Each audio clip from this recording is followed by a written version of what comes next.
नमस्कार द्राक्ष बाजार बंधूंनो, मी विजय कुंभार तासगाव यश ॲग्रोलॅब पुन्हा एकदा आपल्या सगळ्यांचं जो कमीत कमी खर्चात दर्जेदार उत्पादन करण्यासाठीचा जो संवाद चालू आहे त्या संवादामध्ये आपल्या सगळ्यांचं स्वागत करतो. बागायतदार बंधूंनो, देठावर गाठ येणे हे विषयावर मी आज आपल्याशी संवाद साधण्याचा प्रयत्न करतोय. त्या अगोदर मी आपल्याला विनंती करेन की चॅनल जास्तीत शेअर करा. आपली चळवळ आहे हे लक्षात घ्या. कमीत कमी खर्चात सगळ्या बागायतदारांचा आपली बाग चांगली येणं गरजेचे आहे. आपला गेली 4 वर्ष झाला आपण संवाद साधतोय. बागायतदारांचा खर्च अत्यंत कमी आलाय. आपण त्यासाठीचं प्रशिक्षणही देतोय. त्यासाठीचा संवाद ज्या दृष्टिकोनातून आपल्याला साधता येईल तो साधण्याचा प्रयत्न करतोय. बागायतदार बंधूंनो, आज आपण बोलतोय देठावर गाठ येणे. यंदा म्हणजे 2024-25 सालासाठीचा हा प्रकार खूप कमी आहे, कारण बागायतदारांना मालच येताना कमी आलेत.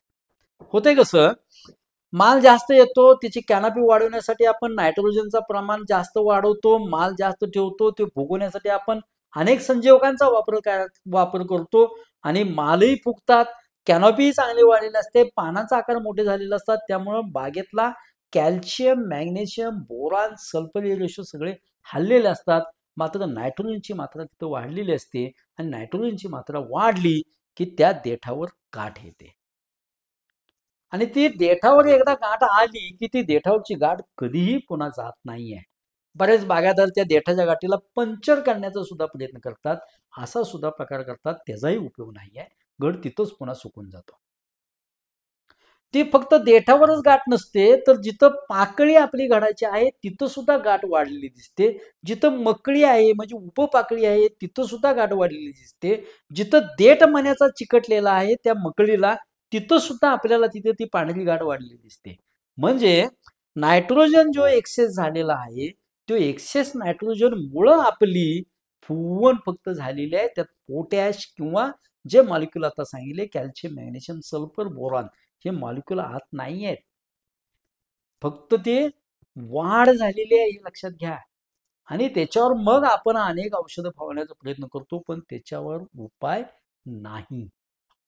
ह्याला उपाय एकच, कमी पीजीआरचा वापर करणे, नायट्रोजनचा वापर अत्यंत मर्यादित ठेवणे, योग्य पद्धतीने कॅनॉपीची वाढ सुरुवातीपासूनच ठेवणे, कमी पीजीआरचा वापर करणे, झाडावर माल मर्यादित ठेवणे, हे त्याच्यावरचे उपाय आहेत हे लक्षात घ्या.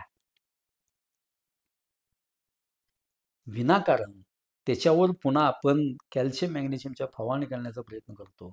त्याच्यावर अनेक औषधं बाजारात मिळतात ते आणण्याचा प्रयत्न करतो आणि फवारतो. त्याच्यावर उपाय नाही. ह्याला मग शेवटच्या टप्प्यातला जो उपाय आहे तो पानदेठ परीक्षण करून घ्या. पानदेठ परीक्षण करून जे मॉलिक्यूल आपल्याला कमी वाटतायत बागेतले तेच मॉलिक्यूल वाढवण्याचा प्रयत्न करा. हा त्याच्यावरचा चांगला उपाय. बागायतदार बंधूंनो, अनेक गोष्टींच्यावर आपण चर्चा करतोय आणि त्या चर्चेतून असं दिसतंय की नेमके उपाय औषधाच्या दृष्टिकोनातून नाही आहेत, तरीही आपण ते करतो, त्यानं आपला खर्च वाढतो, एवढं मात्र नक्की आहे.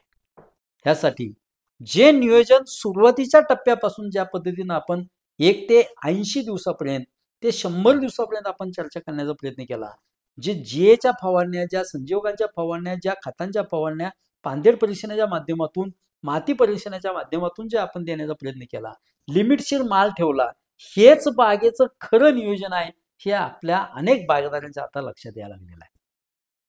बागेला पाणी सुद्धा खूप कमी लागतं.